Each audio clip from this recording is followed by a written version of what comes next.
Last time మా mummy వాళ్ళ ఇంటి ముందు ఒక మామిడి చెట్టు ఉంది. ఆ మామిడి చెట్టుకి కొన్ని మామిడికాయలు కాసినాయి. అవి నేచురల్ గా పండిస్తే ఫేక్ అని చెప్పి మామిడికాయలు పండియడానికి ఎన్నో రకాల కెమికల్స్ యూజ్ చేస్తున్నారు. అట్లా యూజ్ చేసి మన హెల్త్ పాడు చేసుకోవడం కంటే ఇట్లా నేచురల్ గా ఫాలో అవ్వండి అని అంటే ఫేక్ అంటారేంటి మీరు? కొంతమందికి అవే నచ్చుతుంది, తింటే తినండి.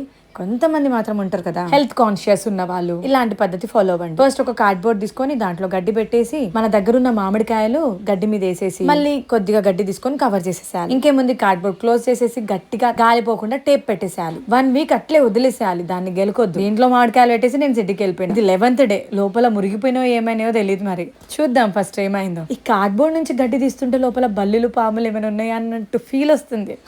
అనుకున్నట్టే 10 days అయిపోయింది కాబట్టి మురిగిపోయింది. ఒకటి బూజు కూడా పట్టింది. ఇంకా నేను అనుకున్న అన్ని ఖరాబ్ అయిపోయినాయి అని చెప్పి ఏదో 1-2 ఖరాబ్ అయినాయి, మిగతా అవన్నీ మస్తు పండి. నిజంగా చాలా హ్యాపీ అనిపించింది. మన చేతులతో ఏదైనా ఇట్లాంటి క్రియేటివిటీ చేస్తుంటే మనసుకు తెలియని సంతోషం, సైంటిస్ట్ అయిపోయినంత ఫీల్ వస్తుంది. మీరు కూడా ఇట్లా ట్రై చేయండి ఇంట్లో.